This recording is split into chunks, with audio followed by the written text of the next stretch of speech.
Негизи мен режиссер болом деп ошо бала кезден эле кыялданчу элем.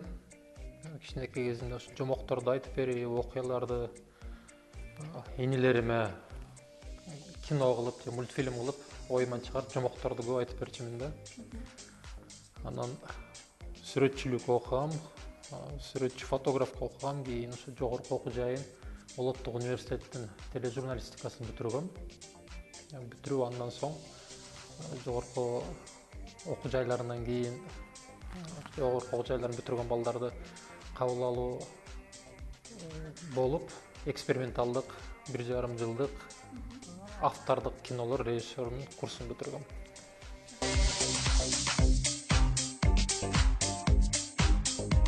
Казакстан менен Кыргызстандын киносун салыштыра турган болсок, окшоштуктар бүт эле бирдей эле.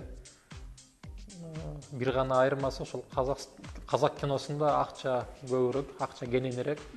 Ал жерде мисалы мен режиссер катары мага бул керек же тиги нерсе керек деп айтсам, ошол айтылган нерселердин баардыгы мындай ишке ашып, баарын шарт түзүп беришет да, болгон шарт. Ошондуктан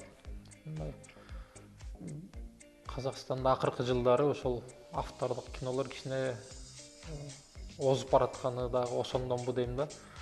Себеп дегенде акыркы жолу ошо Каннда дагы, Берлинде дагы ошол биз барбай казак кинолору барып келатат да. Ошол айталы мисалы Уроки гармонии 3 жыл мурун Берлинден күмүш аю сыйлыгын алып келишти. Ал эми быйыл болсо Каннага бир эмес 2 казак киносу катышып келди. Биз дагы ошо А класстарына катышып баштадык, эми катышып келатабыз. Буюрса болот.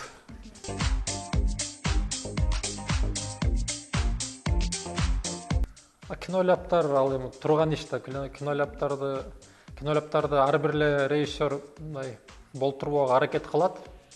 Бирок тилекке каршы бизде негизи чоң кинолордо кинолап болбош үчүн өзүнчө адис болот. Өзүнчө адис ал ручка дептер көтөрүп жүрөт, фотоаппарат көтөрүп жүрөт. Ар бир кадрды сүрөткө тартып алып, анан ошол кадрдын уландысы болуп атканда аны эскертип, аны супервайзер деп коюшат, эскертип режиссерга айтып, продюсерге айтып баарын иреттеп турат да. Бул режиссердин жумушу эмес, бул оператордун дагы жумушу эмес.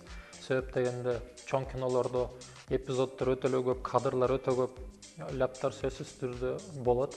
Андыктан эми ляптар болсо, ляп таптым деп сүйүнүп кое бергиле. Ал мындай проблема деле эмес.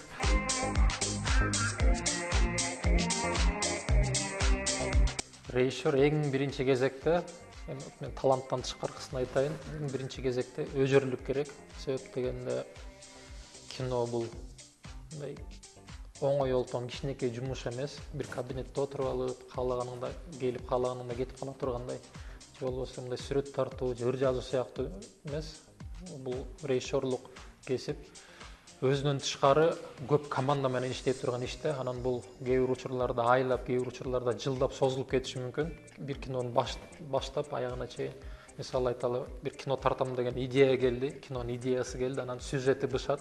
Сюжети бышкандан кийин сценарийин жазыш керек. Сценарийин жазып атканда көп учурда бир ой келет да, ошону таштап салайын, окшошпой атат, окшобойт, менин колуман келбейт деген күмөн ойлор көп келет. Ошондо таштап койбош керек да.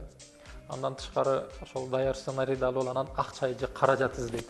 Кыска метражда мисалы жаш балдар кино тартам дей турган болсо, булар эми акча деле эч ким бербейт. Ошондуктан барып бирөөдөн камера табышат, бирөөдөн монтаждык стол же компьютер табышат, анан досторун издейт, же туугандардын арасынан актер болуп берди, ар кимге барып суранат. Анан актер тапкандан кийин оператор же өзү тартат, өзү тартканды билбесе досторуна же билген улуу операторлорго кайрылат. Аларды барып алдаш керек. Акчаң жок болсо тартып бер, укмуш сонун кино болот деп, же мен да сенин бир ишиңди бүтүрүп берем деп. Анан тартып алгандан кийин аны монтаждаш керек. Монтаждап бүткөндөн кийин анын үнүн жасаш керек. Анын баары бүтүп кино даяр болгондон кийин анан ошону алып алып фестивалдарга же прокатка чыгарыш дагы өзүнчө бир өжөрлүктү талап кылат. Ошондуктан эң эле негизги сапат ошол өжөрлүк го дейм. Кээ бир учурда мындай көп бет болуш керек да. Анан мисалы талантың болуп, өжөрлүгүң жок болсо, анда киноң аягына чыкпай калат. Ошол жагы бар.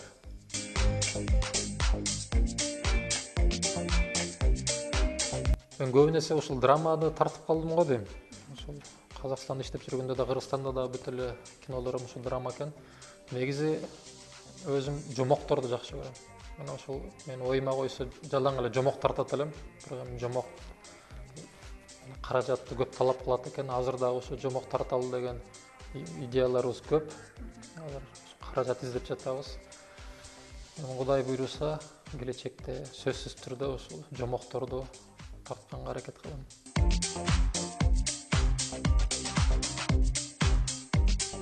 Эң биринчи кезекте ошол профессионалдуулугуна көңүл бурам. Бул жактан себептен өзүмдүн да талабым чоң. Кээ бир учурларда ошо актерлор айтылган талапты ойной албай калса, айтылган ролду ойной албай калса, группада кыйналат. Анан ошол сериалдардан иштеген мындай эми алып калган привычкам го дейм. Ошол мындай актерлор кечигип келгенде такыр жактырбайм. Кастингге чакырганда да кечигип келсе мен кастингда кылбай коебуз да. Уже мисалы барагырында да андай учурлар болду. Кээ бир актерлор келип текст алышып анан эртеңки жаттап келейин деп эртеси күнү жаттабай келип алгандар дагы болду. Андайларды дагы дароо албайбыз. Себеп дегенде кастинг учурунда эле 5 мүнөткө кечигип текстин жаттабай келип атса, демек съемка башталганда да андан огош бетер кыйнашат да. Съемочный группада жана айтып өткөндө ар бир күнү $2000–3000, кээ бир күндөр $10,000 чейин чыгым кетет. Анан бул продюсерлерге туура эмес мамиле болуп калат. Себеп дегенде продюсерлер кино тартканда өз акчасын салышы мүмкүн. Бул бирөөнүн акчасын урдагандай эле да. Ошондуктан эң биринчи талабым бул профессионалдуулук, андан кийинки эле талабым бул тактык да. Ошол ишке дагы, жумушка дагы, айтылган тапшырмаларга дагы.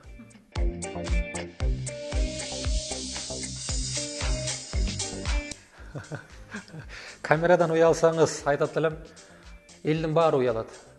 Көп актерлор дагы уялат. Азыр мен айтсам ишенбейсиңер, атын айтпай эле коеюн, бир эмгек сиңирген актер менен иштешип калдым. Ошол съемочный площадкага келип, биз бекиттик, анан тартып баштаганда эле сүйлөй албай, кайра жаңылып, такалып ушинтти да, биз Казакстанда иштеп жүргөндөчү. Анан эмне болуп атат деп анан көрсө, ошол камерага көнө албай атыптыр да. Болбосо профессионал актерлукта иштеп жүргөн 30 жылдан ашып калган киши, силер эле эмес, ар бир киши камерадан уялат. Анан камеранын өзүнүн сүрү бар. Мен да уялам камерадан. Анан камерадан уялбаш үчүн мен кеңешим бул неме деген принцип бар. Бир нерседен корксоңор, ошол нерсени кайра жазай берсеңер, ал опыт менен, тажрыйба менен өтүп кетет. Мисалы, телефонуңарды күйгүзүп алып, өзүңөрдөн өзүңөр интервью алгыла. Биринчи мындай 10 секунд, анан 1 мүнөт, анан 2 мүнөт, анан иниңер тартсын, эжекеңер тартсын, анан досторуңар тартсын.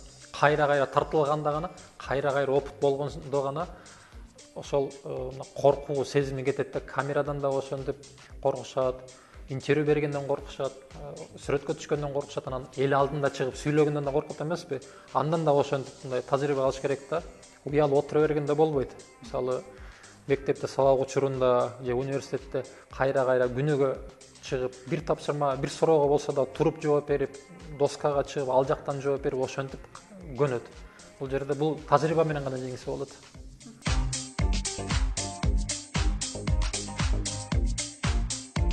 Мен ошо кино тартам деген эле эмес, негизи эле турмушта чоң максаты бар балдарга, кыздарга айтат элем, максатыңардан эч качан тайбагыла.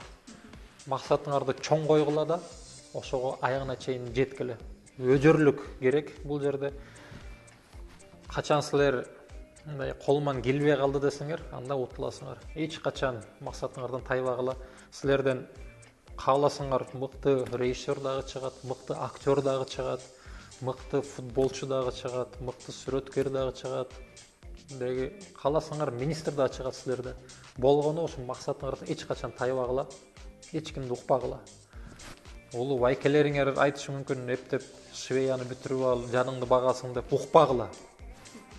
Ата-энеңер айтышы мүмкүн, эптеп күйөөгө тийип ал, эптеп жаныңды багасың деп кааласаңар, тоону да омкуросуңар. Ошол кичине көк бетирээк болгула.